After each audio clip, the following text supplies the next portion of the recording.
Assalamualaikum warahmatullahi wabarakatuh guys. Jumpa lagi dengan saya Rowindo. Kali ini saya akan membahas, mengkritisi ataupun mengomentari atau memberikan solusi situasi akhir-akhir ini atau beberapa tahun terakhir ini. Saya membaca situasi Indonesia itu sebenarnya sudah sangat berbahaya. Mengapa sangat berbahaya? Karena kemungkinan terburuk bisa terjadi konflik horizontal, jadi konflik antar rakyat. Jadi sebelum saya panjang lebar membahas ini, tidak lupa yang pertama-tama saya panjatkan rasa syukur kepada Allah Subhanahu wa Ta'ala yang telah memberi begitu banyak nikmat kepada umatnya. Dan salah satu umat terkecil yang mungkin kita sering melupakan adalah kita bisa kencing lancar. Jadi itu ada suatu nikmat yang luar biasa. Yang kedua, tidak lupa salam serta sholawat kita tujukan kepada Nabi besar Muhammad Shallallahu Alaihi Wasallam, Nabi akhir zaman, Nabi pencerah, Nabi panutan umat Islam di seluruh dunia. Jadi gini guys, di sini saya akan membahas. Saya itu membaca itu ada kelompok-kelompok atau ada kubu-kubu itu. Di satu kubu itu khawatir kalau Pancasila itu tergantikan oleh paham lain. Dan di satu kubu itu ada yang ingin memaksakan atau ingin mengganti ideologi Pancasila atau NKRI.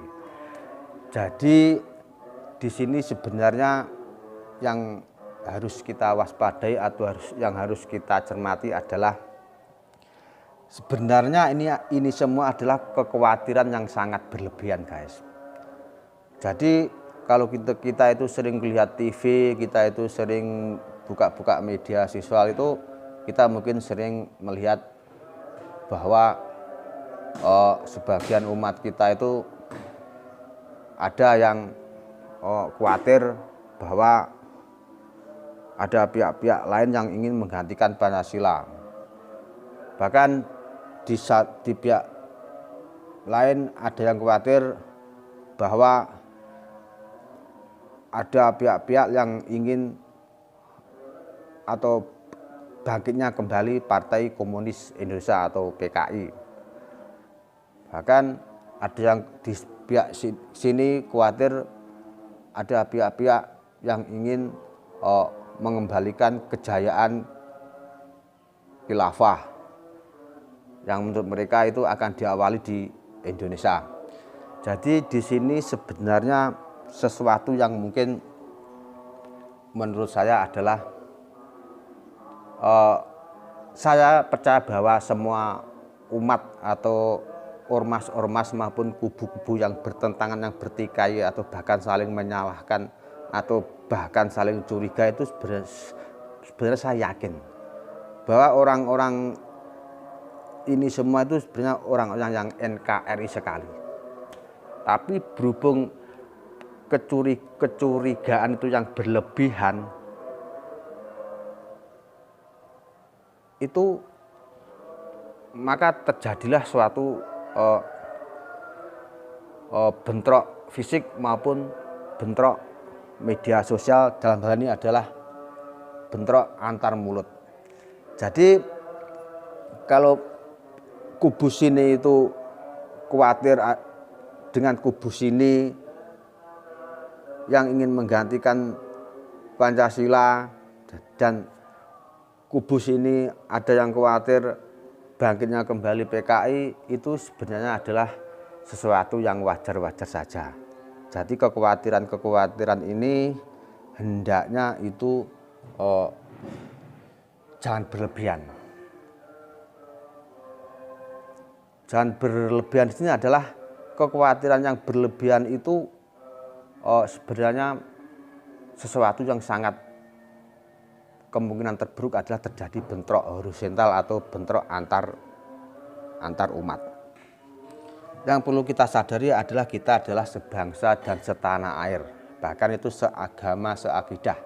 Jadi kalau amati itu orang-orang yang bertikai bentrok di sini itu sebenarnya orang-orang seagama atau seakidah. Jadi sangat disayangkan nanti kalau terjadi bentrok fisik itu hanya karena saling curiga. Jadi menurut saya sebenarnya saya pribadi adalah yakin bahwa orang-orang yang bertikai itu sebenarnya adalah orang yang sangat NKRI sekali. Jadi sebelum saya bahas kubu sini khawatir ada dengan kubu sini yang ingin menancapkan khilafah di Indonesia, dan ada kubu lainnya khawatir ada yang ingin atau bangkitnya Partai Komunis Indonesia. Jadi di sini saya terangkan bahwa khilafah maupun Partai Komunis Indonesia itu sebenarnya kedua paham itu atau kedua sistem baik khilafah maupun Partai Komunis Indonesia itu sebenarnya sistem ini sebenarnya sudah tidak populer. Jadi seperti khilafah itu di negara mana-mana pun sudah ditolak. Bahkan seperti juga PKI. Jadi paham komunis Indonesia itu sebenarnya juga tidak populer, guys. Jadi di mana-mana paham komunis itu juga sudah ditolak di mana-mana, bahkan tidak diminati mayoritas penghuni bumi ini. Bahkan di negara-negara, bahkan banyak negara yang menolak paham khilafah ataupun komunis. Jadi di negara-negara yang menolak ini baik khilafah maupun komunis itu tidak seperti di Indonesia, guys. Jadi tidak ribut di Indonesia kayak Indonesia ini, guys. Jadi sebenarnya ini adalah kekhawatiran yang sangat luar biasa. Kekhawatiran sangat luar biasa, dan ada yang memprovokasi. Jadi sebelumnya akan saya jelaskan bahwa khilafah itu apa. Jadi sebelum demokrasi itu hadir di Indonesia atau hadir di dunia ini, sebenarnya sistem yang dipakai untuk mengatur tatanan dalam bernegara itu adalah khilafah. Jadi khilafah itu sebenarnya adalah murni produknya umat Islam. Mengapa murni produknya umat Islam? Karena pada waktu zaman Nabi Muhammad, sahabat itu memang sebelum ada demokrasi itu yang dipakai itu ya memang khilafah. Jadi jelasnya kata bahwa sistem khilafah itu memang sunnah Rasul. Mengapa sunnah Rasul? Karena Nabi Muhammad dan sahabatnya pernah memakai sistem ini dalam mengatur tatanan bernegara. Jadi setelah demokrasi hadir, khilafah itu kalah populer. Jadi bagi generasi muda khususnya umat Islam itu harus tahu. Jadi jangan melupakan sejarah bahwa memang khilafah itu memang produknya umat Islam. Jadi kalau ada kubu sini itu atau kelompok sini itu yang tidak suka dengan khilafah, itu ya jangan antipati. Jadi terus jangan melupakan sejarah, bahkan merobek-robek bendera khilafah, terus sampai antipatinya itu banyak. Dakwah-dakwah lain itu dikira itu menebarkan khilafah, dan ini sangat berbahaya karena terjadi konflik horizontal. Jadi di sini, guys, kalau sebenarnya kekhawatiran ini sebenarnya tidak perlu, karena saya yakin bahwa semua kelompok-kelompok ini adalah orang-orang yang NKRI sekali. Jadi di sini saya terangkan kalau kubu sini itu tidak suka sama khilafah, ya jangan antipati. Kalau tidak suka, kalau kita tidak ingin khilafah itu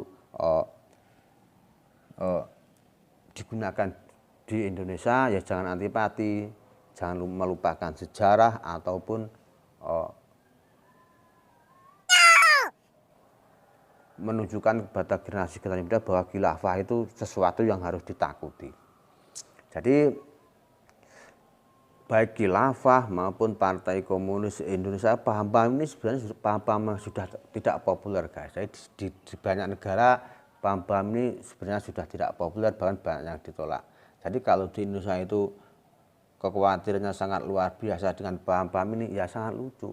Jadi kekhawatiran yang luar biasa, tidak mungkin saja dapat ada yang memprovokasi. Jadi kemungkinan terburuk kalau ini terus-terusan dibiarkan, ini akan terjadi konflik horizontal. Jadi kekhawatiran kubu sini bahwa kubu yang lain itu ingin mengganti Pancasila atau bangkitnya Partai Komunis Indonesia itu sebenarnya wajar-wajar saja, tapi ya jangan berlebihan gitu loh, guys. Jadi di sini saya tegaskan, saya komentari, saya kritisi bahwa kekhawatiran bangkitnya Partai Komunis Indonesia, bangkitnya khilafah itu jangan diterjemahkan yang berlebihan. Karena kalau ini diterjemahkan sangat berlebihan, yang terjadi adalah konflik horizontal, guys. Oke, kita sepakat tidak setuju dengan khilafah. Oke, kita setuju tidak sepakat dengan paham-paham lain. Tapi kita jangan berlebihan. Karena mengapa? Sikap berlebihan ini bisa memicu bentrok massal. Karena yang merasa dicurigai itu tidak merasa ingin menggantikan Pancasila, terus-terusan diburu, terus-terusan diintimidasi, terus-terusan diancam, dan kesabaran itu ada batasnya. Jadi suatu saat bom waktu ini akan meledak. Jadi pihak-pihak itu yang merasa dekat dengan pemerintah atau dekat dengan aparat, merasa ada yang membenteng, itu ya jangan berlebihan. Jadi jangan bertindak anarkis semaunya, membubarkan pengajian-pengajian, membubarkan dakwah-dakwah.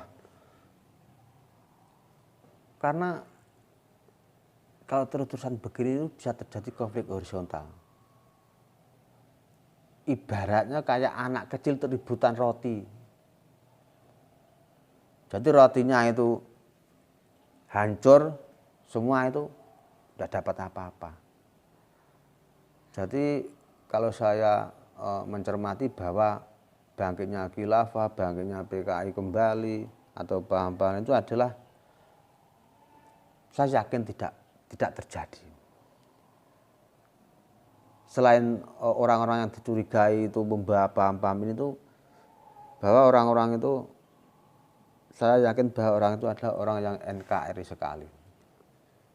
Selain itu paham-paham khilafah, komunis itu sebenarnya sudah tidak populer. Di banyak negara saja itu sudah ditolak. Jadi semua pihak-pihak itu harus berusaha menjaga diri, berusaha mengendalikan emosinya. Para ketua-ketua atau pemimpin kelompok-kelompok atau ormas itu harus bisa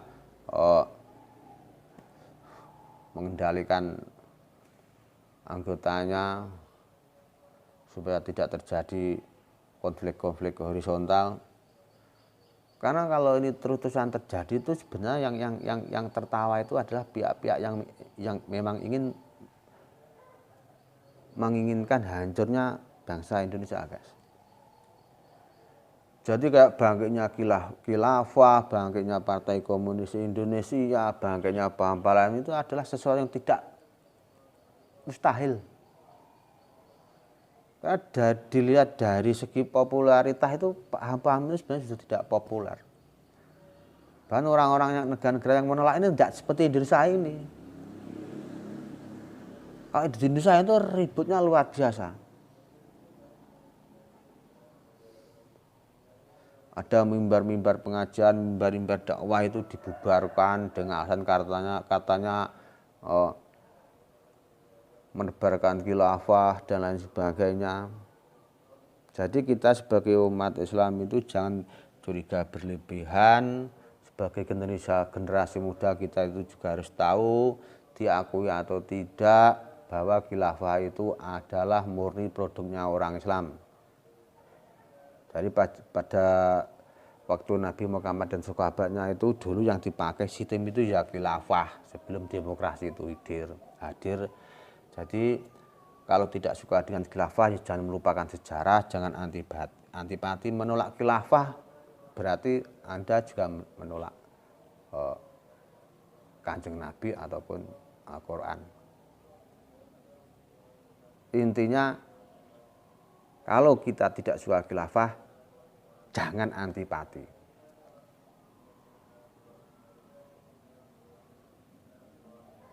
Jadi di sini saya berbicara panjang lebar bahwa semua pihak itu harus bisa menahan diri. Kubu sini harus bisa menahan diri, kubu sini bisa menahan diri. Jangan terlalu curiga, jangan main hakim sendiri, main tendang sana, tendang sini, pukul sana, pukul sini, membubarkan sana sini dengan alasan membawa paham khilafah ataupun membawa paham partai komunis, dan ini adalah sesuatu yang sangat berbahaya karena terjadi konflik horizontal. Jadi kalau ini terjadi terus-menerusan ribut yang memicu pada kerusuhan massal ataupun perang antar umat, ini yang tertawa adalah orang-orang yang menginginkan Indonesia itu hancur.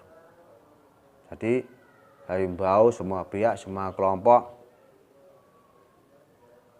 harus bisa menahan diri. Jangan curiga berlebihan.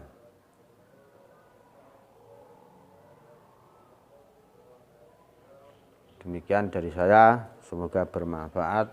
Wassalamualaikum warahmatullahi wabarakatuh.